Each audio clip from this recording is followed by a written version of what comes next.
ಸ್ವಾಗತಿಸುತ್ತಾ ಇಂದಿನ ಮಾಧ್ಯಮಗೋಷ್ಠಿಯಲ್ಲಿ ನಾನು SM. Patil ಗಣಿಯಾರ್, doctor Ravi Biradar, ವೈದ್ಯಕೀಯ ಸೆಲ್ಲಿನ ಪ್ರಧಾನ ಕಾರ್ಯದರ್ಶಿಗಳು ಕೆಪಿಸಿಸಿ, ಎಂ.ಸಿ. ಮುಲ್ಲಾ ಅವರು ಕಾಂಗ್ರೆಸ್ ದುರಂಡು, ಸುರೇಶ್ ಬಿಜಾಪುರ್ ಸರ್ಕಾರಿ ವೈದ್ಯಕೀಯ ಮೆಡಿಕಲ್ ಕಾಲೇಜ್ ಬಿಜಾಪುರದಲ್ಲಿ ಸ್ಥಾಪನೆ ಮಾಡುವ ಹೋರಾಟ ಸಮಿತಿ ಸದಸ್ಯರು, ಅನಿಲ್ ಹುಸ್ಮನಿ ಅವರು ಹೋರಾಟ ಸಮಿತಿ ಸದಸ್ಯರು, ವಿಕ್ರಮ್ ಮಾಶಾಳಕರ್ ಅವರು ಹೋರಾಟ ಸಮಿತಿ ಸದಸ್ಯರು ಇವತ್ತಿನ ಮಾಧ್ಯಮಗೋಷ್ಠಿ ನಡೆಸಿಕೊಡ್ತಾ ಇದ್ದೇವೆ.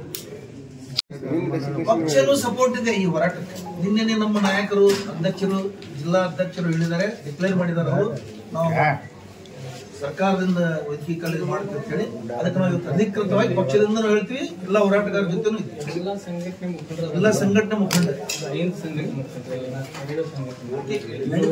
ವೈದ್ಯಕೀಯ ಕಾಲೇಜ್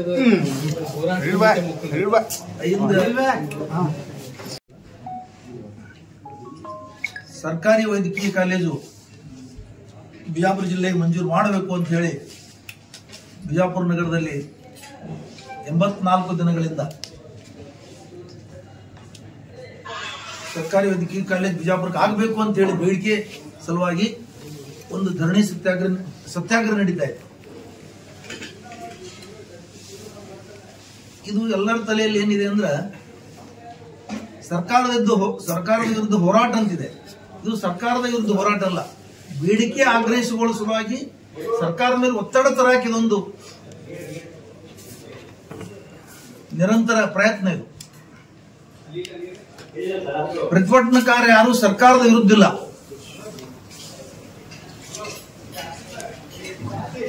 ಎಲ್ಲರ ಉದ್ದೇಶ ಏನಿದೆ ಅಂದ್ರೆ ಬಿಜಾಪುರ ಜಿಲ್ಲೆಗೆ ಸರ್ಕಾರಿ ವೈದ್ಯಕೀಯ ಕಾಲೇಜ್ ಆಗಬೇಕು. ಯಾಕಂತ ಕೇಳಿದ್ರೆ ಸುಮಾರು 28 ಜಿಲ್ಲೆಗಳಲ್ಲಿ ಈಗಾಗಲೇ ಸರ್ಕಾರಿ ವೈದ್ಯಕೀಯ ಕಾಲೇಜುಗಳಲ್ಲಿದೆ.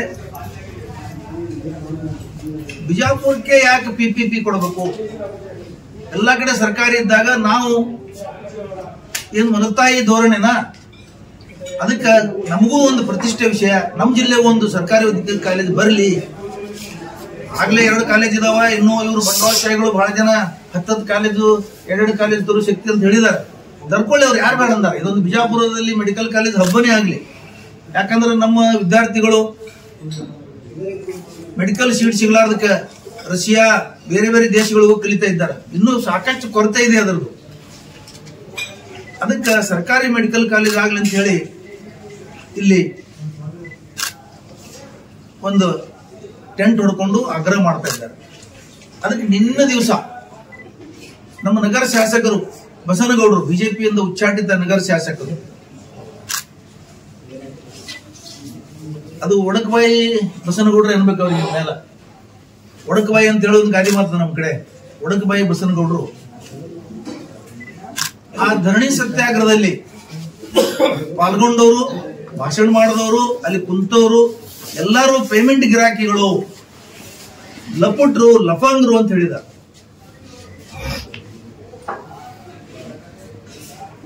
ಇಡೀ ಜಿಲ್ಲೆಯ ನಾಯಕರುಗಳು ಪಕ್ಷಾತೀತವಾಗಿ ಬಂದಲ್ಲಿ ಭಾಗವಹಿಸಿದ, ಇಡೀ ಜಿಲ್ಲೆಯ ಸ್ವಾಮೀಜಿಗಳು, ಸಾರ್ವಜನಿಕರು, ಬುದ್ಧಿಜೀವಿಗಳು ಇವರೆಲ್ಲರೂ ಬಂದಲ್ಲಿ ಅದರಲ್ಲಿ ಭಾಗವಹಿಸಿದ್ದಾರೆ. ಮೆಡಿಕಲ್ ಕಾಲೇಜ್ ನಮ್ಮ ಜಿಲ್ಲೆಗೆ ಆಗಲಿ ಅಂತ ಹೇಳಿ ಸರ್ಕಾರದ ಮೇಲೆ ಒತ್ತಡ ತರಕ್ಕೆ ಮಾತುಗಳನ್ನು ಹೇಳಿದ್ದಾರೆ, ಬೇಡಿಕೆ ಸಲ್ಲಿಸಿದ್ದಾರೆ. ಅವರನ್ನು ಇವರು ಲಪುಟ್ರು, ಲಫಂಗರು, ಪೇಮೆಂಟ್ ಗಿರಾಕಿಗಳು ಅಂತ ಹೇಳಿದ್ದು ಇಡೀ ಜಿಲ್ಲೆಯ ಜನತೆಗೆ ಒಂದು ಅವಮಾನಕರ.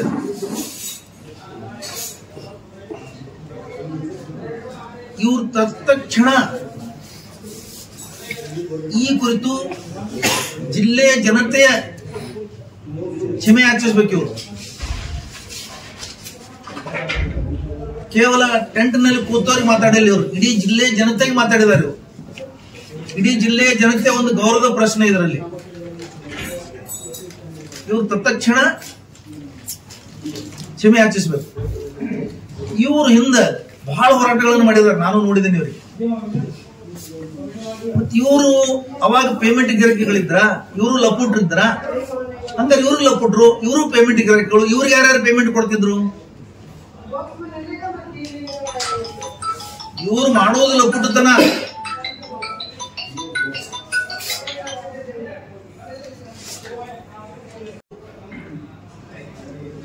ತಾವು ಮಾಡಿದ್ರೆ ಸರಿ, ಉಳಿದವ್ರು ಮಾಡಿದ್ರೆ ಸರಿ ಅಲ್ಲ ಅನ್ನೋ ಧೋರಣೆ ಇರಬಾರ್ದು. ಇವ್ರು ಮಾಡೋದು ಯಾಕೆ ಲಪುಟ್ಟತನ ಅನ್ನೋದು ಹೇಳ್ತೇನೆ ನಿಮ್ಗೆ ಖುಲ್ಲಾ. ಅಲ್ಲಿ ಸಿದ್ದರಾಮಯ್ಯ ಓಲೈಸುವುದು, ಮಂತ್ರಿಗಳಿಗೆ ಓಲೈಸುವುದು, ಮೆಡಿಕಲ್ ಕಾಲೇಜ್ ಹೊಡ್ಕೋಬೇಕು, PPP ಮೆಡಿಕಲ್ ಕಾಲೇಜ್ ತಾನೇ ಹೊಡ್ಕೋಬೇಕು ಅನ್ನೋ ಒಂದು ಉದ್ದೇಶದಿಂದ ಕುತಂತ್ರ ಏನ್ ಮಾಡ್ತಾ ಇದ್ದಾರಲ್ಲ, ಇದು ಕುತಂತ್ರಕ್ಕೆ ಲಪುಡುತನ ಅಂತ ಹೇಳ್ತಾರೆ. ಲಪುಡುತನದ ಅರ್ಥ ಇದು.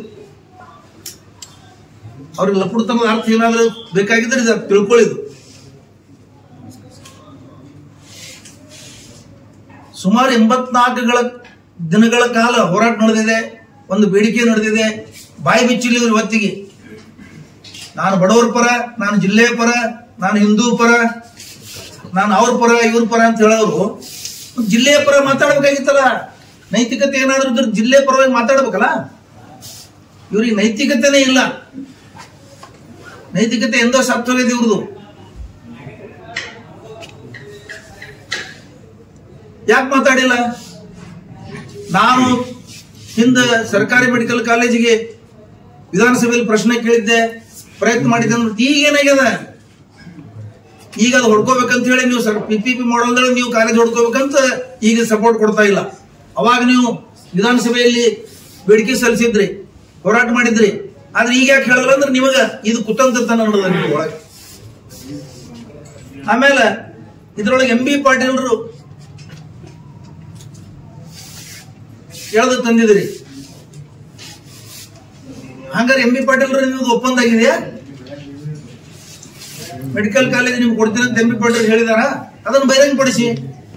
ಎಲ್ಲಿ ಹೇಳಿದ್ರು, ಯಾವಾಗ ಹೇಳಿದ್ರು? ಮುಖ್ಯಮಂತ್ರಿಗಳು ಹೇಳಿದಾರ? ಅದನ್ನು ಬಹಿರಂಗಪಡಿಸಿ. ವೈದ್ಯಕೀಯ ಶಿಕ್ಷಣ ಸಚಿವರು ಹೇಳಿದಾರ? ಅದನ್ನು ಬಹಿರಂಗಪಡಿಸಿ. ಅಲ್ಲಿ ಅವರಿಗೆ ಓಲೈಸುವುದು MB ಪಾಟೀಲ್ರಿಗೆ, ಅಲ್ಲಿ ವೈದ್ಯಕೀಯ ಶಿಕ್ಷಣ ಮಂತ್ರಿಗೆ ಓಲೈಸುವುದು. ಈ ಕುತಂತ್ರತನ, ಈ ಲಪುಟತನ ನೀವು ಮೊದಲು ಬಿಡ್ರಿ. ಜಿಲ್ಲೆ ಜನರಿಗೆ ಲಪುಟ ಅಂತ ಹೇಳೋರು ನಿಮ್ಮ ಲಪುಟತನ ಬಿಟ್ಟು ಇನ್ನೊಬ್ರಿಗೆ ಲಪುಟ ಅಂತ ಹೇಳಿ ನೀವು ವೈದ್ಯಕೀಯ ಕಾಲೇಜನ್ನು ಲಪ್ಟಾಯಿಸಲಿಕ್ಕೆ ಇದನ್ನು ಮಾಡ್ತಾ ಇದ್ದೆ. ನೀವು ನಿನ್ನೆ ನಿಮ್ಮ ಹೇಳಿಕೆ ಹೊರಗೆ ಬಿದ್ದ ಮೇಲೆ MB ಪಾಟೀಲ್ ಡಿಕ್ಲೇರ್ ಮಾಡಿದ್ದಾರೆ. ನಾನು ಅವ್ರ ಜೊತೆ ಮಾತಾಡಿದ್ದೇನೆ. ನಾನು ಕಳೆದ ಕ್ಯಾಬಿನೆಟ್ದಲ್ಲಿ ಅದು ಒಂದು ಇಂಪಾರ್ಟೆಂಟ್ ಹೇಳ್ಬಿಡ್ತೇನೆ.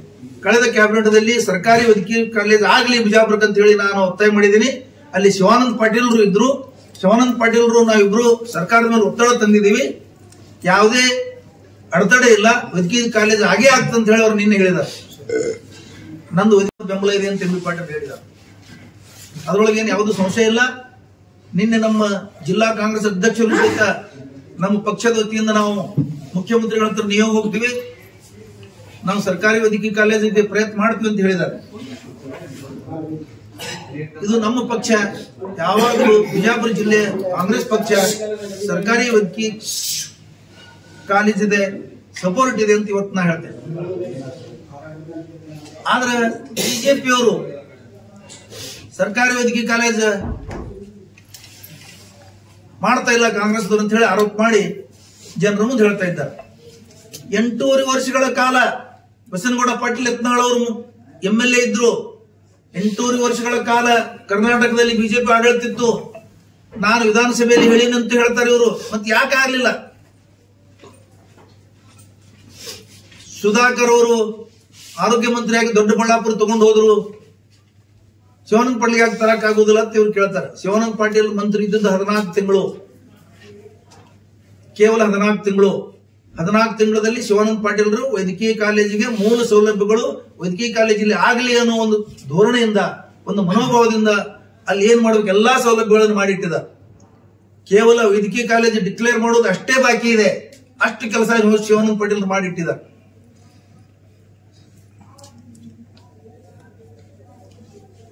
ಶಿವಾನಂದ ಪಾಟೀಲ್ ಹತ್ರ ಪೇಮೆಂಟ್ ತಗೊಂಡು ಬರ್ತಾರ.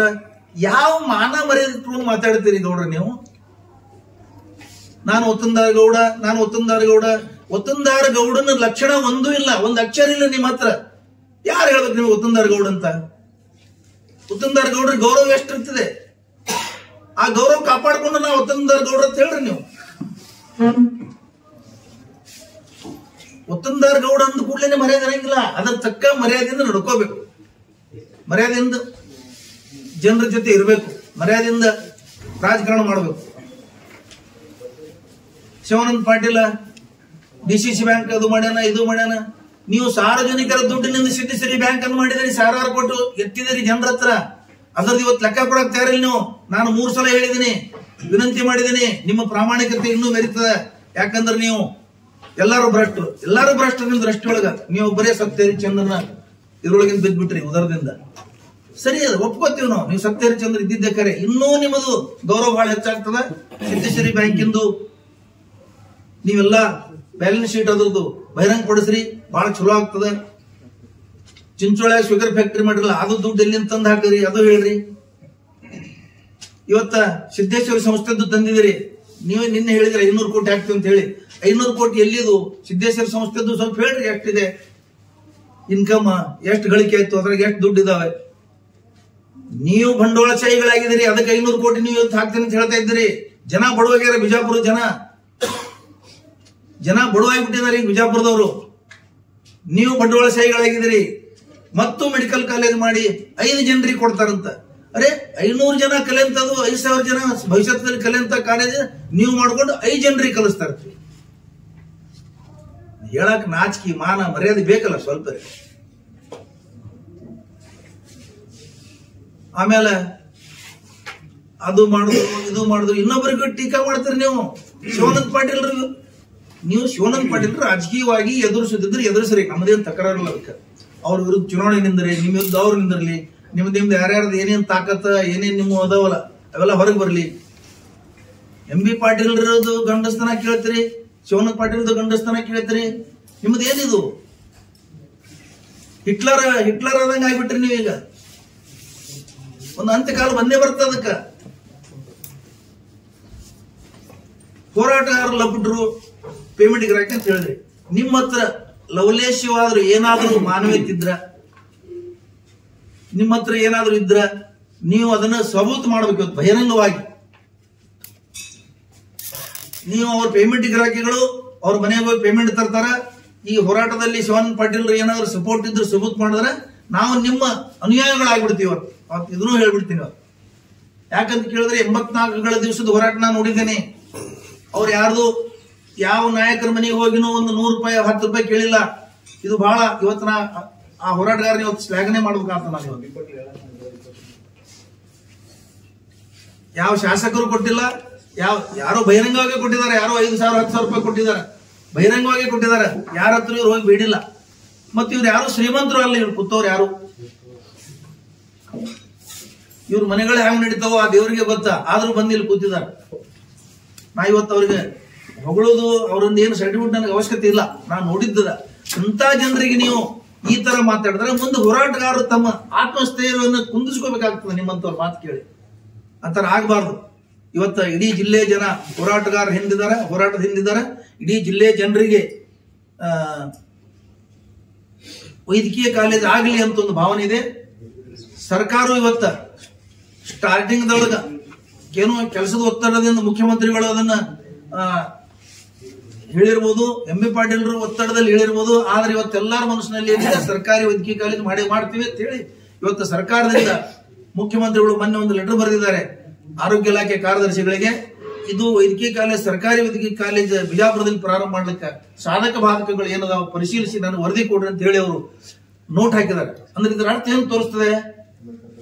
ಜನರ ಭಾವನೆಗಳಿಗೆ ವಿರೋಧಿ ಕೆಲಸ ಸರ್ಕಾರ ಮಾಡ್ತಾ ಇಲ್ಲ, ಮುಖ್ಯಮಂತ್ರಿಗಳು ಮಾಡ್ತಾ ಇಲ್ಲ, MB ಪಾಟೀಲ್ರು ಮಾಡ್ತಾ ಇಲ್ಲ, ಶಿವಾನಂದ ಪಾಟೀಲ್ರು ಮಾಡ್ತಾ ಇಲ್ಲ. ನಮ್ಮ ಜಿಲ್ಲೆಯ ಎಲ್ಲಾ ಶಾಸಕರು ಇದಕ್ಕೆ ಬೆಂಬಲಿದ್ದಾರೆ. ಬಿಜೆಪಿ ಹೇಳ್ತಾರೆ ಎಲ್ಲಾ ಶಾಸಕರು ಬೆಂಬಲ. ಏನು ಇವ್ರ ಆಫೀಸ್ ಮುಂದೆ ಹೋಗಿ ಬೆಂಬಲ ಕೊಡ್ಬೇಕೇನ? ಸರ್ಕಾರ ಮಟ್ಟದಲ್ಲಿ ಬೆಂಬಲ ಕೊಡ್ತಾರ ಅವರು, ನಮ್ಮ ಶಾಸಕರು. ಇವ್ರ ಆಫೀಸ್ ಮುಂದೆ ಹೋಗಿ ಬೆಂಬಲ ಕೊಡ್ತಾರನೇ ಯಾರೇ? ಅವ್ರ ಬೆಂಬಲ ಇದೆ. ಎಲ್ಲ ಇಡೀ ಜಿಲ್ಲೆ ಜನ ಹೋರಾಟಗಾರ ಎಂದಿದ್ದಾರೆ. ಯಾರಿಗೆ ಇವ್ರು ಲಪುಟ್ರು ಲಪ್ಪಂಗ ತಿಳಿದಾರೆ ಅವರೇ ಲಪುಟ್ರು. ವೈದ್ಯಕೀಯ ಕಾಲೇಜ್ ಲಪ್ರಾಯಿಸ್ಬೇಕಂತ ಏನು ಅವರು PPP ವೈದ್ಯಕೀಯ ಕಾಲೇಜ್ ಹೆಸರಲ್ಲಿ ತಾನು ಈ ವೈದ್ಯಕೀಯ ಕಾಲೇಜ್ ತಗೋಬೇಕಂತ ಹೇಳಿ ಬಸನಗೌಡರು ಹುನ್ನಾರ ಮಾಡಿದ್ದಾರೆ. ಆ ಹುನ್ನಾರವನ್ನು ಈ ಸಂದರ್ಭದಲ್ಲಿ ನಾವು ಖಂಡಿಸ್ತೀವಿ. ಹೋರಾಟಗಾರ ಇದ್ದಂತವ್ರು ಇವತ್ತಿನ ತನ 84 ದಿವಸಗಳ ಕಾಲ ಮಾತಾಡಿಲ್ಲ. ಇವತ್ತು ಒಮ್ಮೆ ತ್ರಾಸಾಗ್ಯದವರಿಗೆ, ಯಾಕಂದ್ರೆ ಗೊತ್ತಾಗ್ಬಿಟ್ಟದ ಇದು ನನ್ನ PPP ಮಾಡಲ್ ನಾನು ತಗೋಬೇಕಂತ ಮಾಡಿದ್ದೆ, ಇದು ನನ್ನ ಕೈಗೆ ಎಟ್ಟುಕೋದಿಲ್ಲ ಅಂತ ಹೇಳಿ ಅವರಿಗೆ ಮನವರಿಕೆ ಆಗಿಬಿಟ್ಟದ. ಅದಕ್ಕೆ ಅವ್ರು ಡೆಸ್ಪರೇಟ್ ಆಗಿ, ಹತಾಶೆ ಆಗಿ ಇಂಥ ಮಾತುಗಳನ್ನು ಆಡ್ತಾ ಇದ್ದಾರೆ. ಡಾಕ್ಟರ್ ರವಿ ಬರದವರು ಮಾತಾಡ್ತಾರೆ.